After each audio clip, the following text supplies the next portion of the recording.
Soy Fernando Díaz Villanueva, hoy es 31 de mayo de 2023 y esto es La Contracrónica.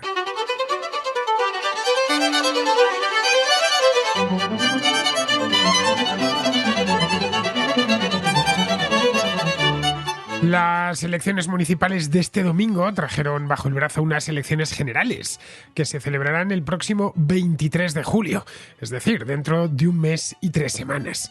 Nadie lo preveía, ya que en Moncloa la voluntad era resistir hasta el final de este año para aprovechar en beneficio propio la presidencia rotatoria de la Unión Europea y dar tiempo a Yolanda Díaz para armar una candidatura que reordenase el espacio a la izquierda del PSOE. El cambio repentino en el guión pone a la extrema izquierda en un brete y obliga al PSOE a, como mínimo, repetir los resultados del 28 de mayo, que no fueron especialmente malos si los comparamos con los de las últimas municipales, las de 2019, cuando el PSOE obtuvo el 29,2% de los votos. En las de este año se ha quedado muy cerca, en el 28,1%. Ese es el suelo con el que Sánchez cuenta, un suelo que podría elevarse si consigue agregar votos provenientes de lo que era Podemos y de los nacionalistas.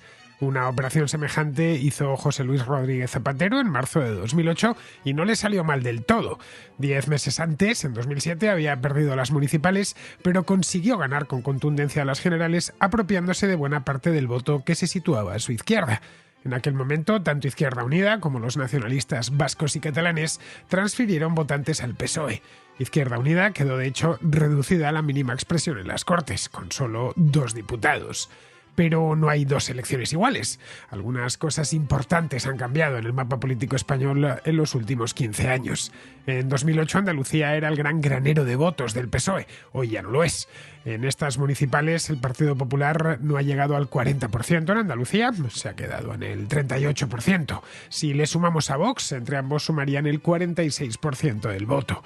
Pero hace un año los andaluces votaron de forma diferente en las autonómicas. En las elecciones de junio de 2022, el centro-derecha andaluz se hizo con el 59,8% de los votos, casi el 60%, como vemos, lo que vendría a demostrar que se vota en clave distinta en función de lo que se esté eligiendo. La pregunta es si Andalucía, que es la región de España que más diputados envía al Congreso de los Diputados, un total de 61, votará el 23 de julio como lo hizo en las autonómicas del año pasado o como lo ha hecho en las municipales de este año. Idéntica pregunta habría que hacerse en otras comunidades autónomas, como Castilla-La Mancha, donde el electorado se comporta de forma diferente en función de si está votando para renovar el Parlamento Autonómico o el Congreso de los Diputados. A la luz de los resultados de las últimas elecciones, en ambas comunidades autónomas los partidos de centro-derecha suelen cosechar peores resultados en las municipales que en las generales. En las primeras el factor personal cuenta mucho, cosa que no sucede con las segundas. En el caso de Castilla-La Mancha ese factor es clave, ya que incluso el presidente autonómico, Emiliano García Paje, es seguramente el varón socialista más crítico con Pedro Sánchez y con su peculiar estilo de gobierno. De este modo, si extrapolamos los resultados de las municipales, Pedro Sánchez tendría una oportunidad de mantenerse en el cargo. De hacerlo con las municipales, esas posibilidades se diluyen bastante. Pero ha apostado todo a que la izquierda en su práctica totalidad se refugie en el PSOE. Que la operación le salga es todavía un misterio.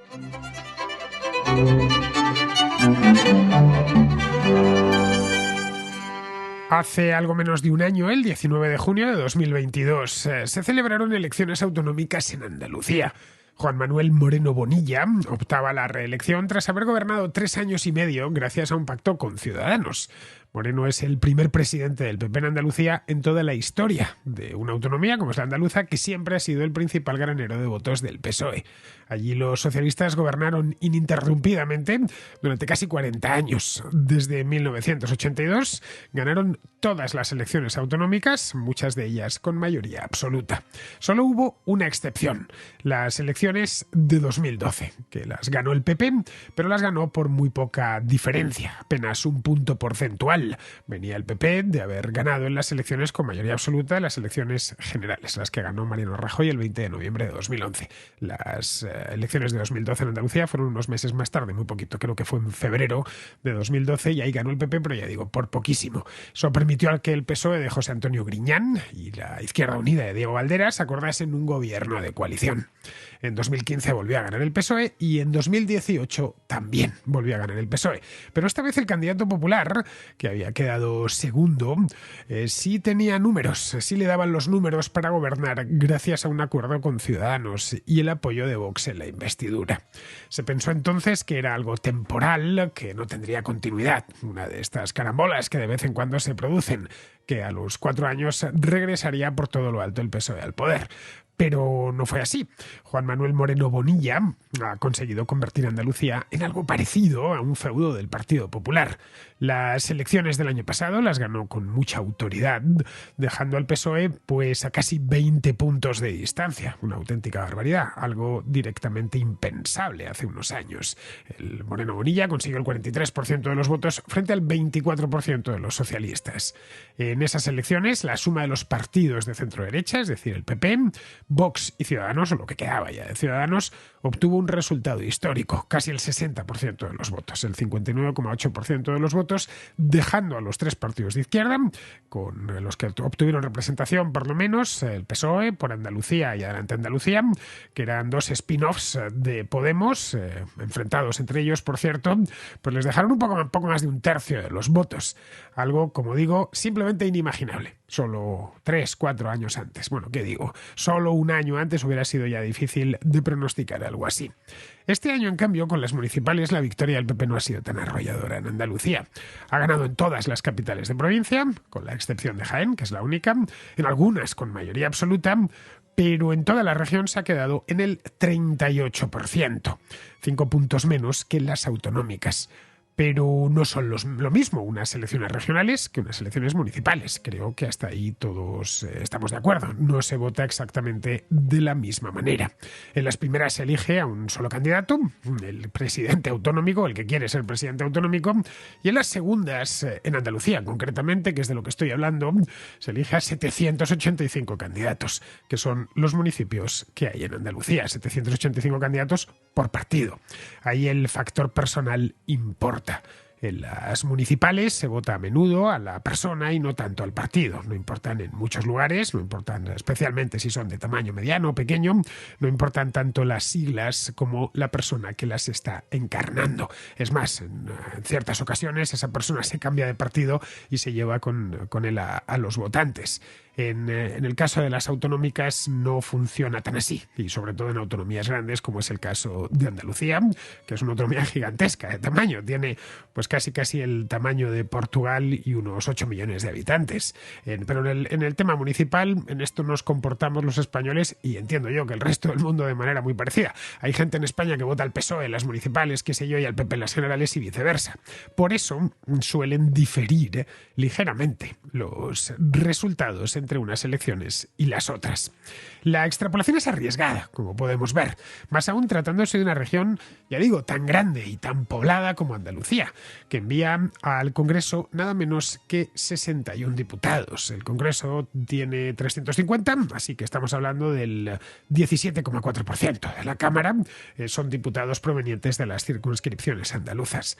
El PSOE mantiene cierta fuerza en los municipios de tamaño medio, pero en esos mismos municipios los votantes se decantaron por Moreno Bonilla hace 11 meses, o una buena parte de esos votantes, lo que vendría a demostrar que cambian o que han cambiado el sentido del voto en función de lo que estaban eligiendo.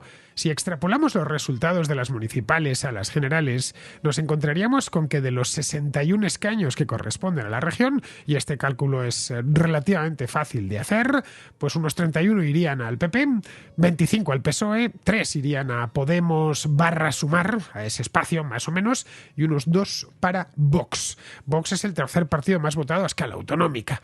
Si en cambio extrapolamos los autonómicos del año pasado, de junio de 2022, la cosa sería radicalmente distinta. 34 irían al PP, 18 al PSOE, 6 a Vox y 3 para ese espacio que ocupan Podemos y Sumar. El PP, como vemos, entre una extrapolación y la otra, ganaría 7 escaños, que a mí me parece bastante, en unas elecciones que se presumen reñidas, como van a ser las del próximo mes de julio, entre los dos bloques, quiero decir, por lo menos.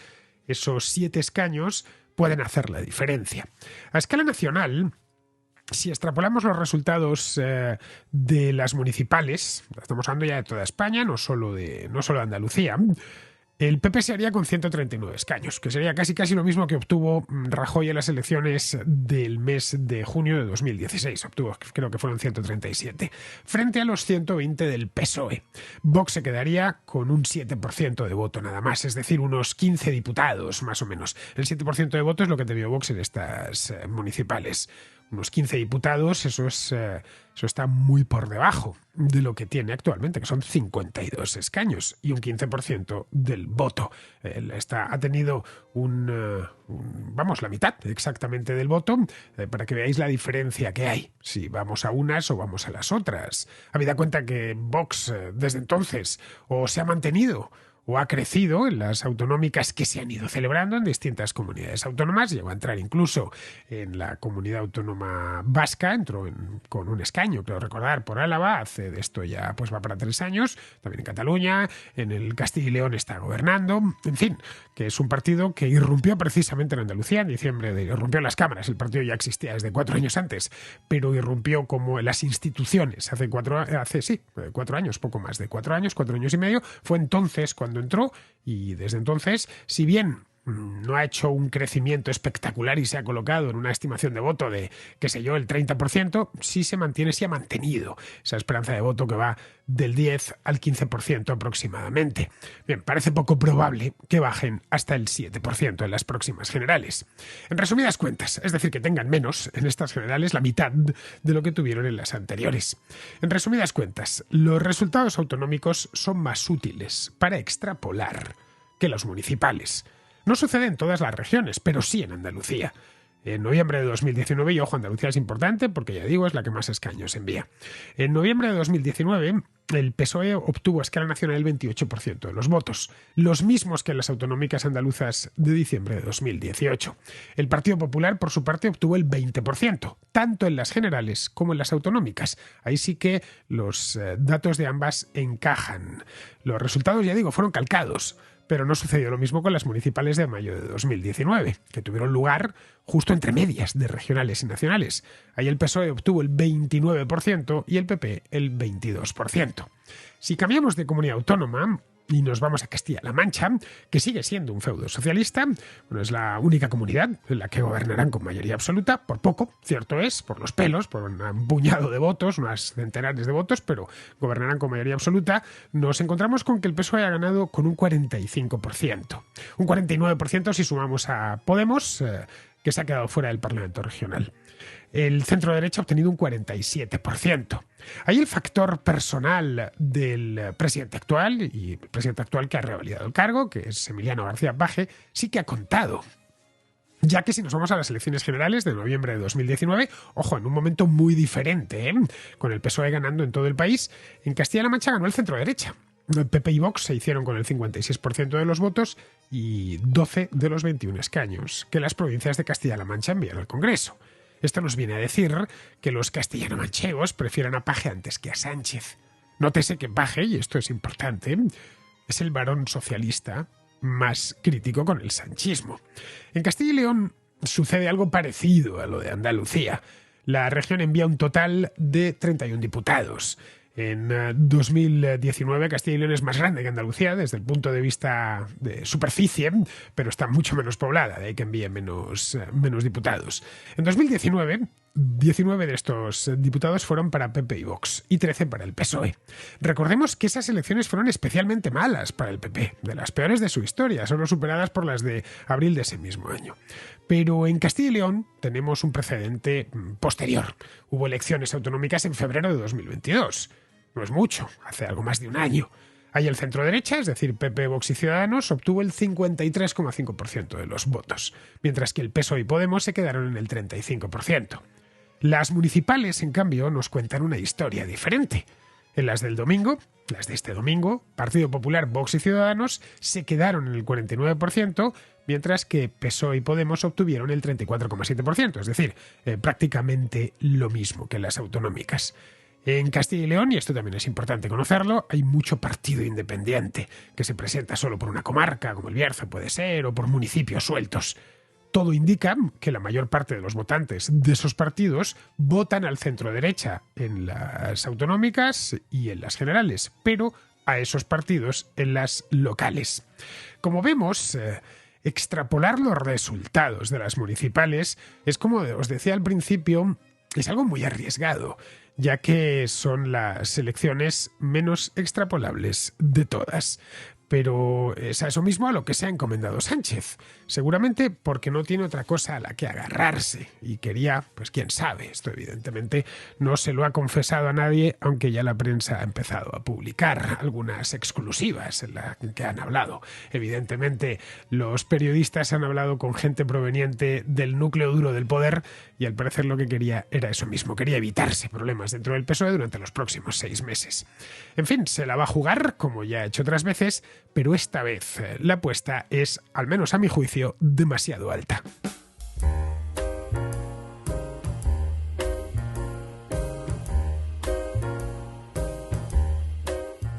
Hoy en la Contracrónica vamos a hablar de seguros y para ello he venido hasta las oficinas centrales de AXA en Madrid. Tienen un edificio muy hermoso y gente estupenda. Pues bien, me acompaña una de esas personas estupendas que me he encontrado aquí en AXA. Se llama Nieves Malagón, es directora de AXA Opensurance.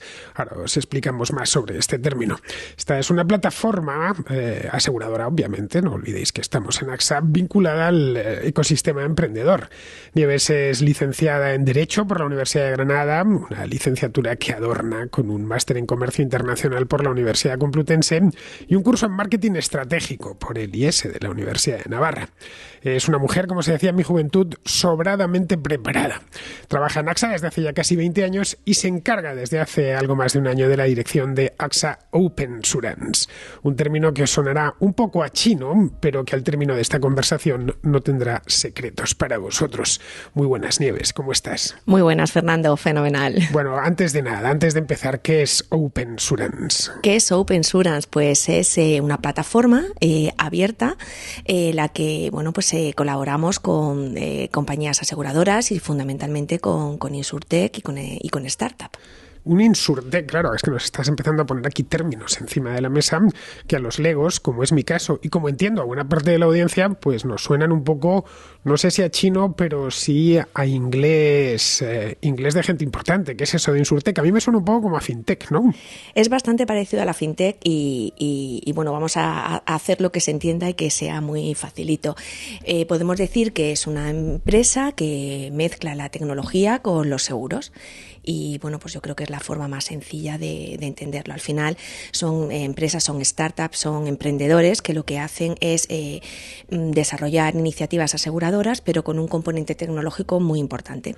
Se tiende a pensar que el sector de los seguros, un sector tan antiguo, a veces creemos que esto es algo del siglo XX, ¿no? En el Código de Hammurabi tenemos ya seguros, podemos rastrear la historia del seguro hasta el Código de Hammurabi, pero tendríamos que venir mucho más cerca en el tiempo, pues hasta el siglo XVII, XVIII, cuando empiezan a aparecer las primeras compañías de seguros en Londres para asegurar casas de cara a los incendios. A raíz del gran incendio de Londres de mediados del siglo XVII, pues vieron que se les incendió toda la ciudad y que hacía falta asegurar. A partir de ese momento, por cierto, AXA nace como una compañía que asegura contra incendios en Francia. Efectivamente. A principios del siglo XIX, para que veáis lo importante que fueron los seguros contra incendios. Hoy hay pocos incendios en las casas, pero en tiempos históricos muchos, porque las casas se hacían de madera y además encendían fuegos dentro de las casas. Bien, se tiende a pensar que las aseguradoras son negocios como muy tradicionales, en los que apenas se avanza, que uno necesita contratar un seguro, llama por teléfono y lo contrata o visita la oficina que se encuentra por la calle, pero se ha producido toda una revolución tecnológica en esto de los seguros. Y se sigue produciendo y de hecho tienes mucha razón, porque es verdad que la sensación que hay es que el seguro es algo pues permíteme la expresión, un poquito casposo, un poquito antiguo, pero es un sector que está en constante evolución y en AXA además, no solamente a través de AXA Opensurance, sino las propias iniciativas estratégicas de la compañía pues lo demuestran. al final lo que trabajamos es pues adaptarnos a las nuevas formas de consumo del cliente, a las nuevas necesidades, y es un sector que es mucho más activo de lo que en principio puede parecer, ¿no? Si, por darte un ejemplo, todo el tema de la telemedicina, bueno, pues es algo que también se está empujando muchísimo en este caso desde AXA. Es algo, pues se aplican nuevas tecnologías, inteligencia artificial, el uso del dato. Todo esto hace que realmente no somos un sector, ni AXA, desde luego, es una compañía tan tradicional en la forma de hacer las cosas como se puede pensar. La Insurtech sería, para que nos entendamos, sería, por ejemplo, eso que ya se empieza a hacer mucha gente que contrata el seguro desde el teléfono móvil, las aplicaciones. Por ejemplo, bueno, eso no solamente una Insurtech hace eso y hace muchísimo más, pero es cierto que las Insurtech nacen con una obsesión, nacen la mayoría, por decir el 99,9%, completamente son nativas digitales y por tanto un instrumento fundamental para ellas es todo lo que es una aplicación para que el cliente acceda a productos. Pero lo más importante es cómo hacen ese acercamiento al cliente, cómo se dirigen. No solamente es una aplicación, sino cómo cubren una necesidad, cómo se dirigen al cliente. Eso es lo que, una de las cosas más destacables. Todo lo que ahora se llama el user experience, ¿no? La compañía en la que estamos, AXA, no es precisamente una nativa digital. Tendríamos que ir hasta la Francia napoleónica para encontrar sus orígenes, pero en cambio se ha adaptado muy bien, por lo que veo. Esto que tenéis, el Open Surance, está de hecho dirigido a algo muy de nuestro tiempo, que son las startups, estas empresas emergentes que empiezan, las famosas empresas de garaje, que no siempre nacen en los garajes, pero en lugares pequeños, con poco dinero y con muchas ganas. Es un sector muy específico. Es un sector muy específico, son personas muy específicas y hacen las cosas de forma diferente y realmente están cambiando las reglas del juego. En AXA y a raíz de AXA Open Surance tenemos mucha relación con el ecosistema emprendedor. Y lo hacemos y nos relacionamos con ellas de diferente manera. También las protegemos, es decir, en AXA tenemos un producto asegurador para startups, porque ¿qué es lo que pasa? Como tú bien dices, nacen en un garaje, ya no tanto, pero es verdad que nacen con pocos recursos, con muy buenas ideas, porque normalmente hay gente técnica detrás que sabe muchísimo de lo suyo, de la idea que quieren desarrollar, pero no tienen una conciencia o no piensan que los riesgos, ni siquiera son conscientes de los riesgos. Entonces en AXA tenemos un producto para asegurarles, para protegerle, frente a determinados incumplimientos que tengan o reclamaciones que puedan recibir. Es, digamos, el primer enlace que tenemos con el ecosistema emprendedor, ayudarles a que realmente ellos progresen en su quehacer. Con las startups muchas veces las comienzan, bastante a menudo, las comienza gente muy joven, ¿no? Chicos de 20 y tantos años que tienen una idea brillante, que consiguen algo de financiación. ¿Estos chicos piensan en el seguro o consideran que no les va a pasar nada y que por lo tanto no hay nada que asegurar? En principio te diría que la mayoría de los casos no piensan en el seguro. Empiezan a pensar en el seguro cuando acceden o cuando quieren acceder a financiación. Y ni siquiera caen en la cuenta de que lo que se les está pidiendo es un seguro, ¿no?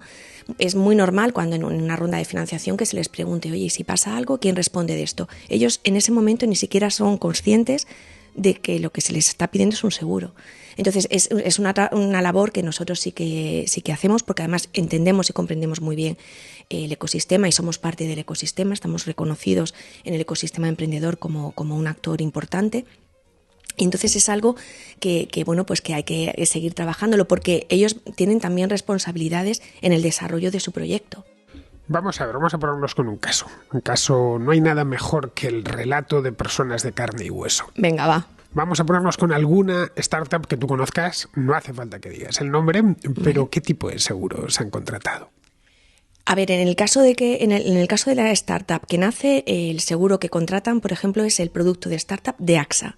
Y esto lo que les protege es O sea, que lo tenéis empaquetado ya, Claro, ¿no? claro. Y además está pensado para ellos no solamente en las coberturas sencillas y muy sencillitas para que se entienda, ¿no? Que ese es otro tema también del seguro, que no se nos entiende mucho lo que queremos decir al cliente. Entonces está explicado de forma muy sencillita y con una prima también, un precio muy adaptado a la situación de la startup, porque un emprendedor no tiene el pulmón financiero que puede tener una gran empresa o una pyme. Entonces está todo como muy pensado y en este caso concreto, pues por darte más detalle, Fernando, es lo que cubrimos es una responsabilidad civil con diferentes modalidades y también, bueno, pues accidentes, porque también, bueno, pues el emprendedor puede sufrir un accidente y, bueno, pues también ahí le tenemos que proteger y dar un poquito de cobertura.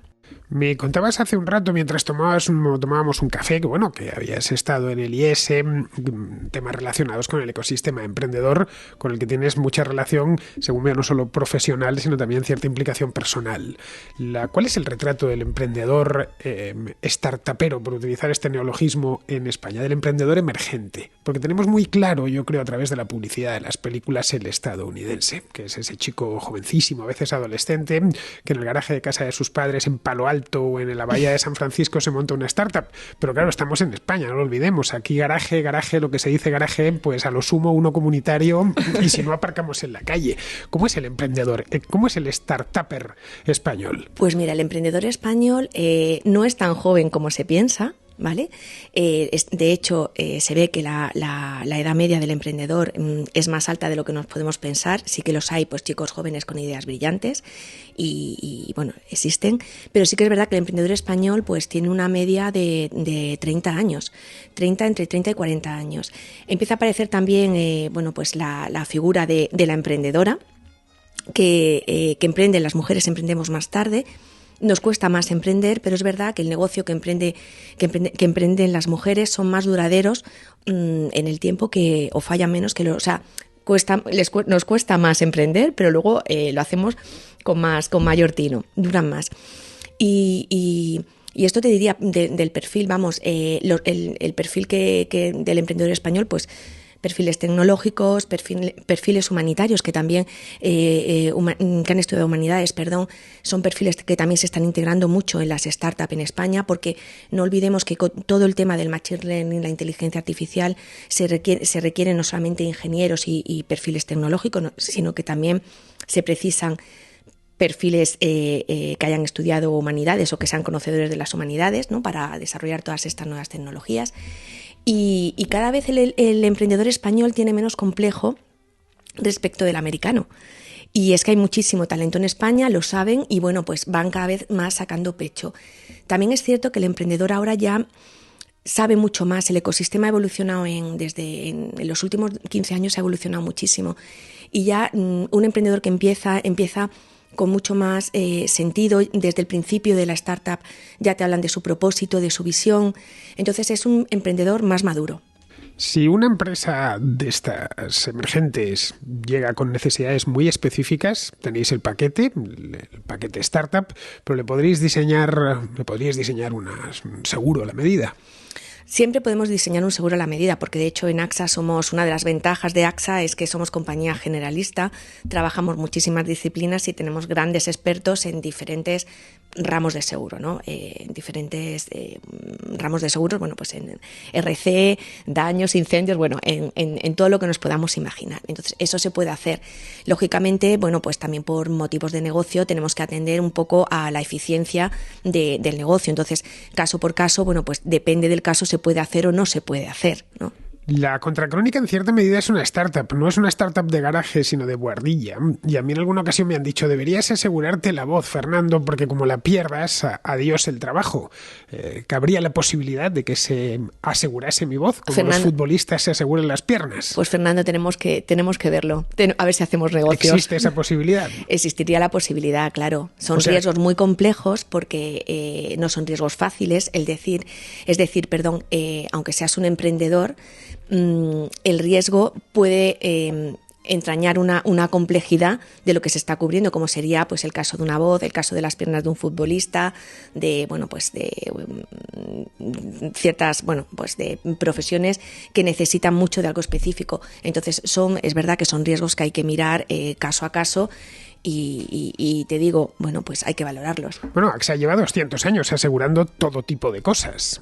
Bueno, y en el caso de OpenSurance sería como el mascarón de proa de la compañía, que va abriendo nuevos caminos y viendo nuevas actividades que asegurar. Nuevas actividades que asegurar y también nuevas formas de hacer las cosas, porque desde AXA OpenSurance a lo mejor también nos encontramos con casos de seguros tradicionales, que realmente el seguro en sí es tradicional, pero la forma de acercamiento al cliente o el proceso de elaboración de ese seguro, por entendernos, ¿no? Por intentar explicarlo de forma fácil, es distinto, ¿no?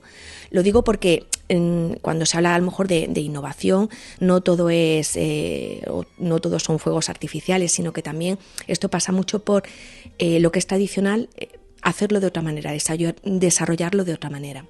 Tú en España, ¿cómo ves el ecosistema emprendedor? ¿Crees que ha tenido unos años muy buenos, hay que reconocerlo, especialmente en los últimos 10 años de España han salido empresas, unicornios importantes, unicornios magníficos, como puede ser el caso de Cabify, por ejemplo, sí, unas cuantas que en un país, digamos, que supone el 1% del PIB mundial, que hayan salido unas cuantas empresas realmente de ámbito global es curioso. ¿Crees que esto se ha consolidado o que, en fin, todos los impactos que hemos recibido en los últimos años, la pandemia, la guerra de Ucrania, etcétera, están haciendo mella? O al contrario, los españoles tenemos por costumbre crecernos ante la dificultad. Somos un poco como el toro, ¿no? Como el toro bravo. Bueno, yo estoy un poco de acuerdo con eso. Yo creo que los españoles nos crecemos ante la dificultad. ¿Cómo lo veo yo? Bueno, pues las inversiones es verdad que en este año han bajado un poquito, pero es verdad que hace 2 años tuvieron lo que es las inversiones en startup, tuvieron un pico importante y es un poco también la tendencia en Europa, ¿no? Esto no es solamente del mercado español, en eso seguimos la misma tendencia. Como yo lo veo, como que el mercado se está ordenando. Ahora mismo ya no vale solamente obtener financiación, levantar rondas sí o sí, que eso está muy bien, sino también ahora a los emprendedores se les exige mucho más dar resultados, bueno, a medio plazo, porque esto no puede ser cortoplacista, pero sí que digamos que se les está midiendo con mayor seriedad. Eso yo, por ejemplo, lo notamos mucho con algunas startups con las que tenemos relación, con las que trabajamos, que levantan rondas importantísimas de financiación, ¿no? De cifras que dicen, madre, estos importes, estos euros son muchos euros. Y es verdad que ves la presión y el foco que ponen para sacar el negocio adelante.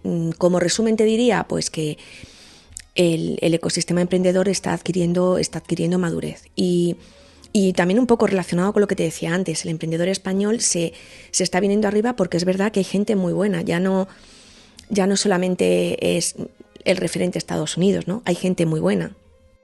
Bueno, vayamos a lo práctico. He visto que tenéis una cosa llamada Espacio AXA Opensurance, que está en Madrid. Allí es donde se contratarían vuestros servicios, si yo quisiese hacerlo. A ver, si quieren contactar con nosotros, hay en esa plataforma que has visto tú, en ese espacio, hay una dirección os voy a dar la dirección para que la sepáis y os quede claro. Es muy sencillo, es axa.es/opensurance. Ya está, con eso basta. Con eso tendréis, bueno, pues un montón de información, porque además aquí en AXA han metido videoentrevistas, encuestas de todo tipo, una cantidad de material que solo con esta página uno se convierte, no sé si en un experto tan experto como Nieves, pero sí en alguien que al menos maneja un poquito esto. Bueno, eso esperamos. Lo habéis condensado todo en una página. Lo hemos condensado en una página que además vamos a mejorar y vamos a evolucionar y efectivamente el que esté interesado, tenga curiosidad, pues puede contactar con nosotros a través de esa dirección de email. Exponernos su idea de colaboración, porque no hay que olvidar que también muchas startups y muchas insurtech están muy interesadas en distribuir un seguro, en buscar un producto, es decir, la colaboración que se puede tener con una insurtech, con una startup es muy, muy variada. Bien, pues ya sabéis, que no se os olvide, os lo repito, axa.es/opensurance. Y aquí os voy a leer el lema porque es un lema bien bonito. Es Opensurance, la simbiosis perfecta entre nuestros recursos y tu startup.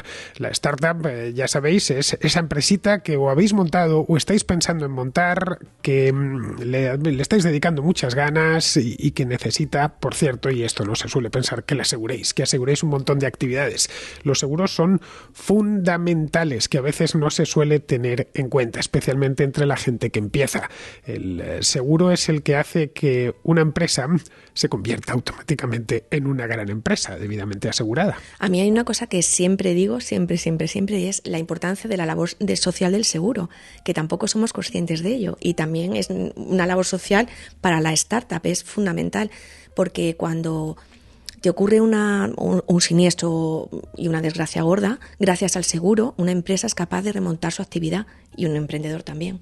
ahí lo tenéis. En fin, creo que Nieves ha sido bastante clara y concisa. Muy bien, pues hemos llegado ya al final de esta conversación. Ha sido un placer tenerte, Nieves, de verdad. Muchísimas gracias, Fernando. Eres como un libro abierto, nunca mejor dicho, pero un libro abierto que nos lo ha leído ella misma. Mejor que mejor. Muy bien, pues espero que os haya gustado este pequeño espacio sobre seguros, más concretamente sobre seguros para startups que hemos tenido hoy.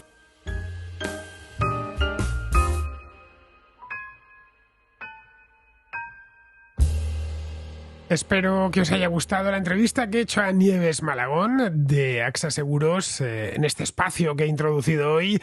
Nos ha hablado de un tema muy sugestivo, esa es la verdad. Espero que haya sido de vuestro interés. Bien, pasamos ahora con Pizarro, que nos habla de las elecciones de este domingo y ya de paso de las que tendrán lugar dentro de mes y pico. Los votantes han apaleado a su despreciado primer ministro en los cuerpos de los candidatos municipales y comunitarios. Y Pedro se ha lanzado a algo parecido a una segunda vuelta para concentrar voto práctico frente a su derecha y paralizar a su izquierda y a la contestación interna.